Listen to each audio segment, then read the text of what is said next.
Hey team favorites, Jeremy here. Welcome back to another video. Today we're talking all things steak. Let's go.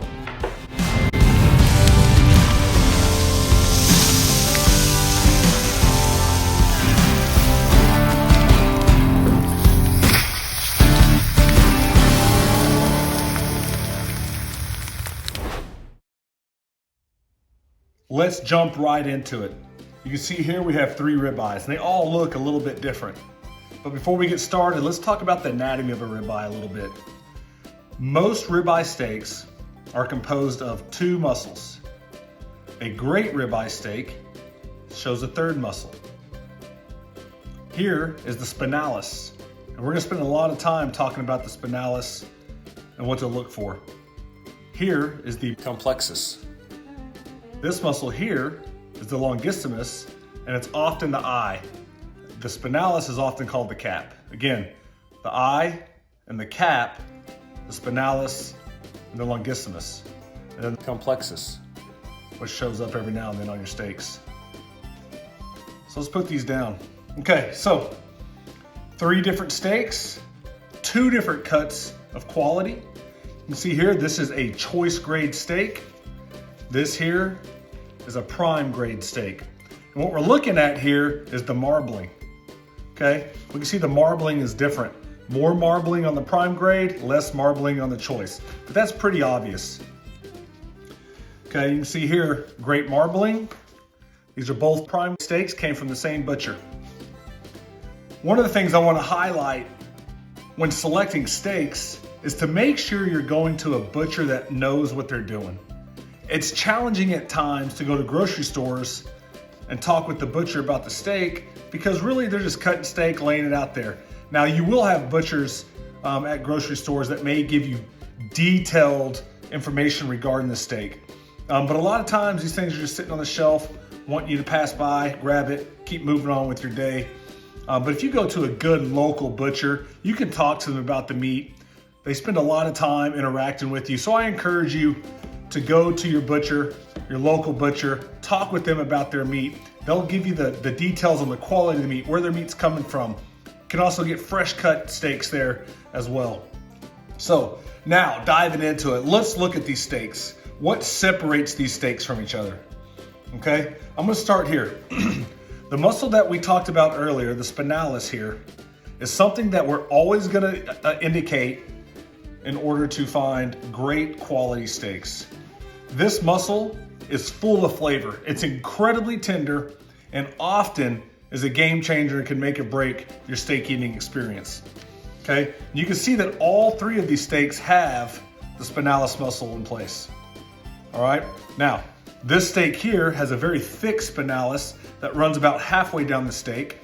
This steak here has a little bit more thin spinalis, but it runs the length of the steak there. You can see how far down it goes, which is outstanding. Great eating all the way around. All right, this steak here, you can see the spinalis is rather small. And there's several reasons on why that is. The primary reason is because of where the steak comes from whenever they're cutting the actual rib itself. The steak, something like this, is likely to come more so from the center. And then as you get to the end, that spinalis starts to disappear. A big thick spinalis, like the one you see here, is gonna come more from the front end of the ribeye. So, spinalis, we talked about the spinalis. Let's not forget about the eye of the steak here. It's an incredibly important, great steak eating experience from chewing from this end. It's gonna provide us a lot of flavor. Again, looking for marbleization here because that's gonna give you the flavor that you're looking for and the tenderness that you want versus a steak like this, still good eating, don't get me wrong, but the tenderness and the flavorness just isn't gonna be there because the fat content is significantly lower than the other 2 steaks. All right, you can see that. Now, one thing that really stands out about this steak is that it has the 3rd muscle intact here. Man, that makes some great eating. So whenever I'm shopping for a steak, the first thing that I look to identify is the spinalis. How thick and prominent is that spinalis? The second thing I'm looking at is the marbling, right? If I have an opportunity to buy a prime grade steak over a choice grade steak, I'm gonna jump on that any day of the week. So again, the marbling, incredibly important. Now, the final thing that I'm gonna look at is this center fat piece here. This fat here is very hard. So whenever it goes to cook, it's gonna turn into a gristle. So I wanna take a look at this and see if I can find the smallest amount of that hard, waxy fat that I possibly can. You can see this has very little of it. But one thing that stands out on this steak, even though it doesn't have the same fat content, if I look in there, I'm gonna get real close with you here, I can see this real light, almost transparent fat. That is straight gristle, and that is not gonna render out very well at all. So that's gonna be noticed every time I take a bite into that. You can see that there's more of it right here. So keeping that in mind. It's not as much of that present. Actually, there's very little of that present in this steak. I can see just a little bit here and very little. You can see how this steak's already kind of coming apart. Very little of it within this steak. So that's the basics of a ribeye steak. One thing that I encourage you to do is don't get caught up in the size of your steak, but focus more so on the quality. The quality is what's gonna allow you to have a great steak eating experience. The size of it just gives you a full belly. Don't get me wrong, I'm in it for the full belly as well. But if I can find a steak that is exceptionally higher quality than another, I'm gonna jump on the high quality steak every time. Now, if I get a bonus and it's also a big cut of steak, let's do it. Jump all over it, enjoy it, and just enjoy your steak eating experience. Again, the ribeye is an outstanding steak eating experience. All three of these ribeyes would bring a smile to just about anybody's face. But again, if you're wanting to provide your friends and family with the best steak eating experience, you really need to pay attention to what we talked about today. Again, looking at the muscles, looking at the marbleization, all right? Looking at the fat within the steak itself, and just getting yourself ready to have a great steak eating experience. Here we have our two outstanding ribeyes. Very happy with the ribeyes that we have here, but they still need just a little bit of trimming. I'm not gonna do too much here, but just gonna break down a few pieces of it in order to make us have, or to help us have the best steak eating experience that we can. All right, got my knife. I love boning knives. They're very, very multi-use, great for steak trimming. So when I first look at these steaks, the things that stand out the most to me are the two hard fat points here that connects the different muscles of the ribeye steak. So what I'm gonna do in order to try to minimize that is I'm gonna slightly cup that out, carve that out, creating a cup just to give us a little bit of room there for that fat to expand. And as that fat expands when it cooks, it'll fill this void without pushing our steak apart. So I'm gonna do it there, just a little bit here, not too much, but just enough to give it some room to expand in there. Okay, so that's one side. Whatever we do to one side, we need to do to another. Man, that is good looking. Look at this steak. Wow. Okay, you can see on this side, it's not as prominent. Wow, that looks great. But this one here, standing out a little bit. So carve that out just a little bit. Again, creating that room for expansion. And as the steak cooks, that fat's gonna expand a little bit, but it'll keep it from expanding too much. Again, separating the meat. This is just some outstanding steaks here, guys. Real happy with this cut of meat. Okay, real simple. And then what I'll do here, really just along the edge, I'm just gonna kind of carve that piece off there. And then what I'm gonna do here is just kind of trim a little bit of that fat off the edge there. I really wanna expose that spinalis to make for great steak eating experience. What I wanna avoid when I go to expose that spinalis is I wanna avoid digging into the meat.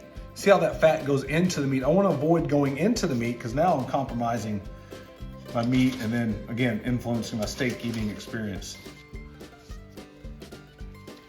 So just a little bit there, just to trim it up. I'm not gonna do too much. If we're doing a competition steak, it would look a lot different than this, but this is backyard, gonna share it with my family. Outstanding cooking here. So just a little bit.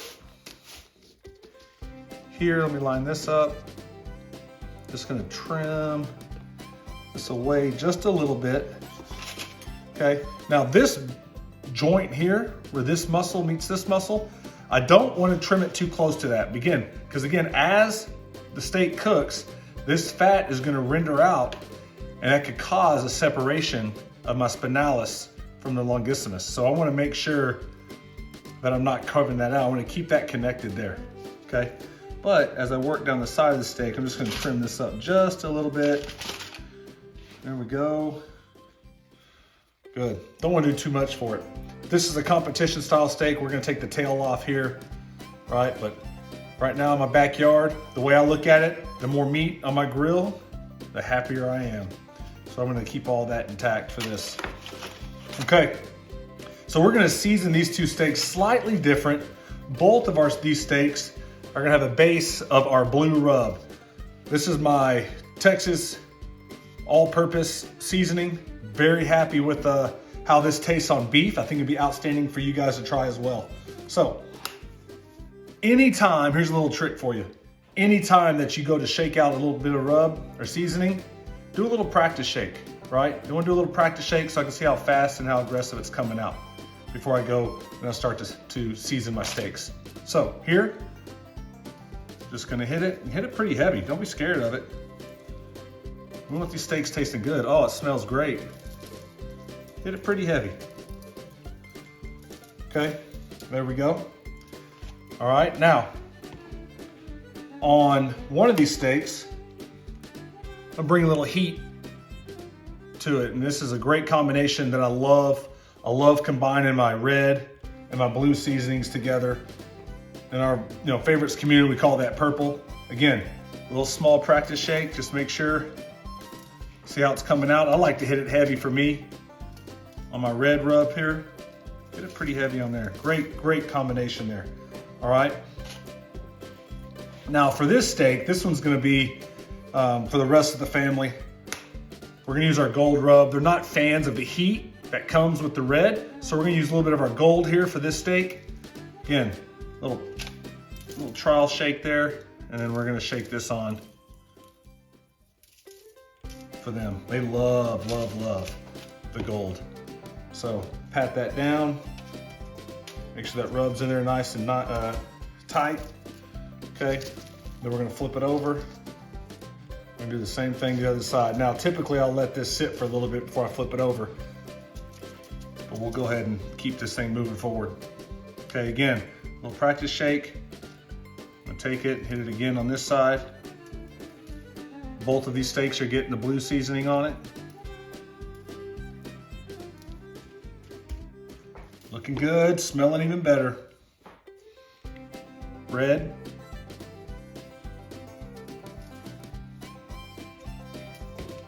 Then hitting this one over here with a little bit of our gold. All right. We're gonna let this sit for a little while before we go throw it on the grill. I'm gonna go out and light the grill, get these things ready to go. See y'all out there. Use a little piece of oak here to help add a little bit of that smoky flavor that we're looking for. So I'll put that off to the side here, the side to which we're gonna be cooking away from during this slow offset cook process and direct cooking process.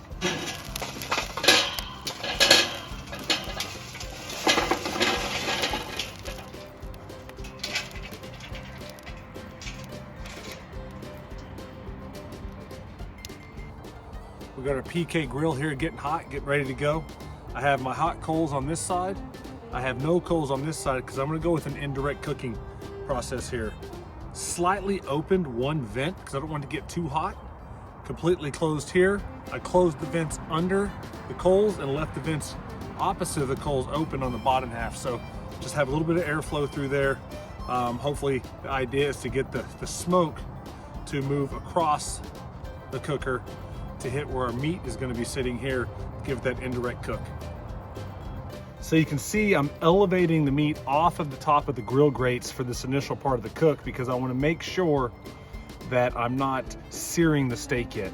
So we just want the heat, we want the smoke going through the meat to give us that flavor profile that we're looking for. And then we'll finish it hot and fast on the hot side, right on the grill grates.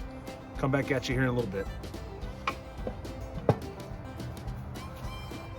All right, let's check our temp right now, see where we are.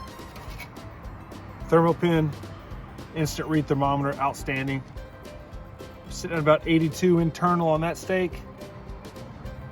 About 90 internal on this steak. So what I'm gonna do, because it is still a grill, not a smoker, we're going to go ahead and flip these. See how that one's coming apart. Go ahead and flip these so that we're not overcooking one side. We want a good even cook here. You can see it's got some good color there. But we're gonna let this go for about another 5-6 minutes before we check it again. And after about that time, we're gonna start getting this side real hot, which is gonna involve us opening up this vent on this side to get those coals hot, to get the heat coming straight up through that air vent there. All right, you can see here, got good heat. I put a thermal glove on under because we're about to touch this thing and it's really hot. All right, so I'm gonna take this, let's get this thing out of the way. Okay, now I'm gonna take a little bit of my duck fat, not a good spray, should have heated up a little bit more, but it'll work for now. This is my hot side of my grill. Open up that vent. Now we're gonna take this steak, let's get on that hot part, you hear it? I'm gonna hit it down. Let's do this one as well. Woo! I'm gonna hit it down, let that get hot. Let it sit there for a little bit. I'm gonna let it sit there for about 30 seconds before I'm just gonna rotate it.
$141. We're looking for 140, a medium finish. Let's go and get that one off onto our grill grates here.